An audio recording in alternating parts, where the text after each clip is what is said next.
Bonjour Tiffaine, Bonjour Christophe. très heureux de te retrouver après une longue absence radiophonique. Alors aujourd'hui tu vas nous parler de vacances pour ta chronique Le Chemin Vert. Oui, tout à fait. Des vacances écologiques, sympathiques et économiques au programme. Donc bonjour à toutes et à tous. Je suis ravie aussi moi de vous retrouver donc pour la 7e chronique du Chemin Vert après un long moment d'absence. Donc les bonjours reviennent et vous avez sans doute en tête vos vacances qui arrivent prochainement. Donc à cette occasion, je vous propose moi d'adopter des gestes bénéfiques aussi bien pour l'environnement que pour votre porte-monnaie, tout en étant les plus agréables possibles. Parce que voilà, partir en vacances, c'est un beau projet. Vous avez sans doute posé vos congés, réservé votre lieu de vacances, peut-être acheté la crème solaire, mais une fois en route, loin de chez soi, on doit faire face à l'inconnu, souvent à l'imprévu. Et on peut parfois bousculer un peu nos bonnes habitudes. Je pense tout particulièrement tout ce que je vous ai raconté au fil des chroniques à ces éco-gestes que vous pouvez adopter au quotidien, petit à petit, comme faire vos courses en vrac, acheter d'occasion, cuisiner maison, etc. Donc loin de là l'idée d'emporter sa maison avec soi en vacances, mais il est important quand même d'anticiper votre départ pour poursuivre votre démarche responsable, peu importe l'endroit, quasiment peu importe l'endroit où vous vous trouvez. Donc premièrement, le trajet. Savez-vous quel moyen de transport vous allez utiliser pour partir ? Si c'est pas encore décidé de votre côté, est-ce que vous avez pensé à regarder les possibilités de partir en train ou de faire du covoiturage ? Je voulais m'arrêter sur ce dernier moyen de transport, le covoiturage, qui peut permettre de réduire les émissions de gaz à effet de serre, puisqu'on voyage du coup à plusieurs, on met en commun un véhicule, et ça peut être l'occasion de partager un bout de chemin avec des personnes qui certes sont inconnus au départ, mais ça peut vraiment créer des échanges sympathiques. Vous pouvez découvrir, rencontrer comme ça des personnes et passer un trajet agréable et avoir une route qui semblera peut-être moins longue. Le roi en la matière, bien sûr, c'est Blablacar, qui est un site internet où vous pouvez soit proposer un trajet en tant que conducteur, soit rechercher un trajet en tant que passager. Et cerise sur le gâteau, vous ferez donc des économies non négligeables si vous êtes le conducteur, puisque les passagers paieront leur place. Et si vous êtes passager, vous ferez également des économies, parce qu'en général, c'est quand même beaucoup moins cher qu'un autre moyen de transport, comme je pense au train par exemple. Voilà. Deuxième petit point pour ce départ en vacances responsable, le pique-nique. Alors, moi j'ai souvenir des aires d'autoroute complètement impersonnelles, qui sont surpeuplées, où souvent on paie son repas 2 fois plus cher qu'ailleurs. Pourquoi ne pas vous préparer un bon pique-nique en emmenant vos préparations que vous aurez fait la veille dans des boîtes hermétiques, vos couverts, emmenez vos verres et puis vos serviettes aussi tant qu'on y est. Jouez la simplicité en préparant donc la veille une grande salade par exemple pour toute la famille si vous partez avec la tribu. Misez sur les fruits pour le dessert et emmenez une thermos pour servir des boissons bien fraîches et des gourdes aussi pour vous rafraîchir tout au long de la route.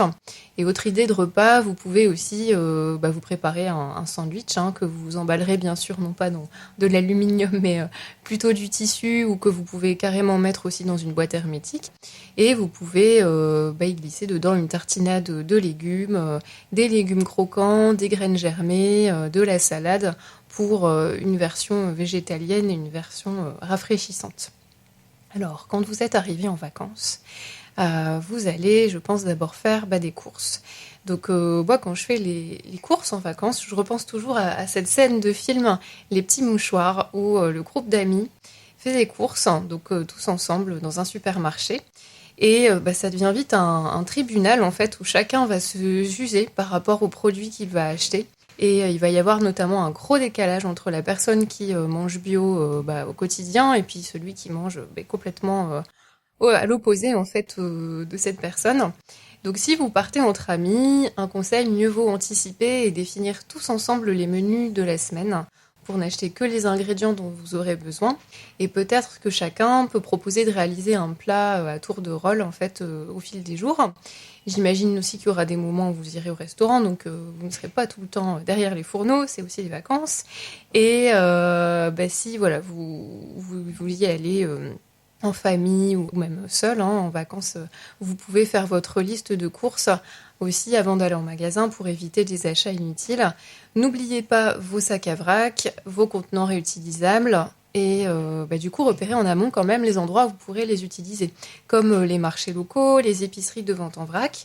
Il y a 2 sites où vous pouvez les localiser, les magasins où vous pouvez venir acheter des aliments en vrac. Il y a un site, je remettrai sur mon site internet, c'est sur France Inter en fait, il y a une carte qui est disponible avec plus de 100 boutiques de vente en vrac. Et il y a aussi un site app.zerowastehome.com où vous pouvez retrouver dans le monde entier en fait les lieux qui vous permettent d'acheter des aliments et bien d'autres choses d'ailleurs en vrac. N'oubliez pas, si vous avez de la place, d'emmener aussi des essentiels comme la lessive que vous faites vous-même peut-être, votre liquide vaisselle, spray nettoyant, etc. Parce que parfois c'est des choses qu'on ne peut pas trouver sur place dans le logement et qu'on est obligé de racheter, même si on l'a du coup à la maison. Renseignez-vous au cas où il y en a déjà peut-être dans le logement où vous serez.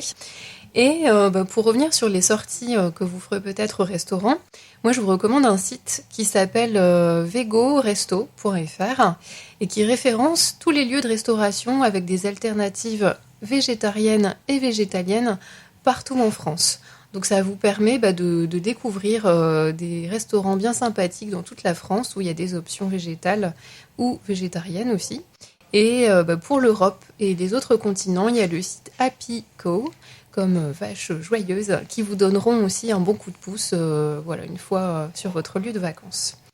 Je voulais finir par un petit focus sur la trousse de toilette, puisque donc, je vous ai donné pas mal de conseils pratiques, mais il ne faut pas oublier sa trousse de toilette 0 déchet aussi, avec ses carrés démaquillants lavables, son rasoir réutilisable, un pain de savon. N'oubliez rien qui pourrait du coup vous mettre dans l'embarras une fois sur place. Et pour revenir au savon, il existe des pochettes spécialement conçues pour l'emmener, le savon, puisque souvent on ne sait pas trop quoi en faire, surtout une fois qu'il est utilisé, c'est un peu compliqué. Il y a une créatrice locale qui s'est lancée dans les accessoires textiles 0 déchet. C'est Camille qui donc a son entreprise by Lelicam et on peut trouver donc ces petites pochettes à savon en coton enduit, donc imperméable, et donc vous pouvez la retrouver sur Facebook by Lelicam pour vous procurer ces accessoires. N'oubliez pas enfin votre crème solaire, très important si vous ne l'avez pas encore acheté, et privilégiez donc les crèmes solaires labellisées bio, comme notamment celle des laboratoires Biarritz, qui est un laboratoire qui fait des crèmes avec une composition douce pour la peau, qui est aussi une marque éco-responsable avec des ingrédients biodégradables, l'absence de solvants organiques et un emballage 100% recyclable, puisque cette marque est active et souhaite vraiment préserver les océans. Car il faut savoir que dans les océans, en fait, les crèmes solaires représentent une grande source de pollution, notamment avec les nanoparticules de plastique qui polluent énormément, malheureusement, les océans. Voilà, donc j'en ai fini, moi, pour cette chronique, qui, je l'espère, vous donnera quelques pistes pour préparer sereinement vos vacances vertes. Et je vous souhaite les vacances les meilleures possibles. À bientôt. Très bien. Merci beaucoup, Tiffaine. Mais tu ne vas pas t'en sortir comme ça, tu as des choses à nous dire. Il s'est passé beaucoup de choses pour les Herbes Folles, l'entreprise que tu as créée. Beaucoup de choses pendant mon absence, et notamment le 25 avril, tu as reçu un prix dans le cadre de l'accélérateur Rêve 3. Peux-tu nous en dire quelques mots, Tiffaine ? Oui, alors un très bon souvenir ce 25 avril, puisque avait lieu donc la cérémonie de clôture de l'accélérateur des jeunes pousses. Donc accélérateur où j'avais ma place pendant quelques mois, où j'étais accompagnée donc pour vraiment structurer mon projet. Et puis cette cérémonie de clôture était aussi l'occasion de remettre des prix donc aux entrepreneurs qui avaient Donc l'accélérateur Rêve 3, non, c'est un dispositif d'accompagnement dans les Hauts-de-France. Oui, tout à fait. Oui. C'est un accélérateur, donc il y a plusieurs niveaux. Moi, c'était donc les jeunes pousses. Ensuite, il y a l'accélérateur croissance, quand on est un peu plus avancé. Et là, c'est en train vraiment de se développer partout dans la région. Je crois même que c'est en train de faire des petits en France. Donc, c'est vraiment un gros projet à l'initiative de la Chambre de commerce et d'industrie. Et j'étais vraiment très ravie de le rejoindre. Ça m'a permis d'avancer énormément, d'être bien accompagnée justement par des bonnes personnes et de créer aussi un réseau avec les autres entrepreneurs. Et donc j'ai eu, avec grande surprise, j'ai reçu un prix, et pas n'importe lequel en plus, puisque c'était le premier prix. Premier prix.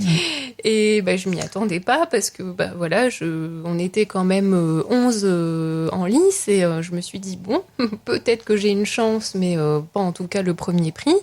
Et quelle fut ma surprise quand on a annoncé que c'était les Herbes Folles qui avaient gagné. Donc j'ai mis du temps à réaliser et j'ai pris conscience de tout ce que représentait ce prix pour moi. En fait, l'aboutissement quand même de beaucoup de mois de travail et puis surtout un gros coup de pouce financier aussi, puisque j'ai eu donc un chèque qui m'a été remis de 5 000 €, ce qui va permettre de développer justement l'entreprise Les Herbes Folles. Alors justement, on va peut-être rappeler un peu ton concept en quelques mots. Les Herbes Folles, c'est quoi ? Alors les Herbes Folles, c'est quoi ? C'est un atelier mobile.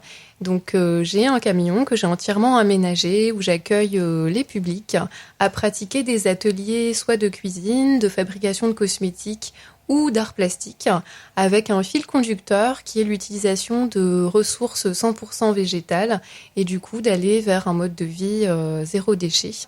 Et donc je me déplace partout dans la région avec le camion et je vous accueille donc pour venir faire un atelier, découvrir et surtout dans un esprit convivial et d'échanger après sur là où vous en êtes, qu'est-ce que vous avez envie de faire pour faire avancer les choses en faveur de l'environnement.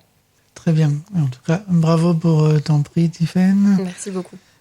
Et le 4 mai, c'était ton inauguration à Villeneuve d'Ascq, à la ferme du Sens. Alors, ça s'est bien passé, cette inauguration ? Oui, très bien. J'avais vraiment envie en fait de faire une inauguration du camion. Le camion est arrivé au mois de mars. J'ai fait l'inauguration au mois de mai pour des raisons d'agenda et puis notamment par rapport à la ferme du Sens qui m'a gentiment accueilli ce jour-là. Et j'ai voulu mettre à l'honneur ce camion que tout le monde attendait, peut-être encore plus que moi pour certains. Et du coup, c'était l'occasion de retrouver tout le monde, toutes les personnes qui m'ont suivie depuis le départ quasiment. Mes amis, ma famille, les collègues entrepreneurs aussi, et de les remercier pour leur soutien, de leur présenter donc le camion, de faire visiter, de partager un pot 100% végétal aussi avec le partenariat de Biocoop qui est aussi à la ferme du Sens, et de profiter de cet instant pour marquer le coup aussi, et, marquer le coup du départ pour la route après qui m'attend et qui continue là ces mois à venir avec le camion pour les ateliers. Et le 24 mai, tu as dépassé les 500 abonnés sur Facebook. Oui. Voilà. Et donc tu en es maintenant, il y a 511 personnes qui te suivent. Donc on invite les auditeurs à rejoindre ta page Facebook qui s'appelle tout simplement Les Herbes Folles Atelier Mobile. Oui, tout à fait. Voilà, sinon il y a le site internet aussi. Le site internet c'est ateliermobile-herbefolle.fr. Et donc le site, il est un petit peu en pause pour l'instant vu l'activité, mais je vais revenir dessus très très vite pour l'enrichir, notamment avec les articles qui font écho aux chroniques. Alors les Herbes Folles, ce sont des ateliers, on l'a vu dans la région, mais aussi en Belgique. Il y a eu Tournai récemment, et puis à Antoine où tu fais des ateliers régulièrement. Oui, avec Antoine, le foyer socioculturel, en fait, on a développé un cycle d'ateliers donc de cuisine autour de la cuisine végétale et zéro déchet.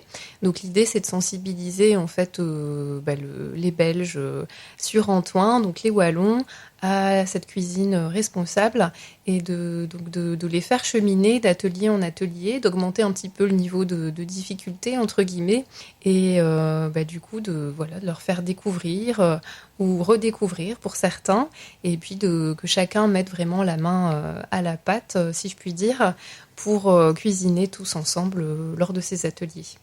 Alors justement, ce mercredi 12 juin à 18h, il y a un atelier à Antoine.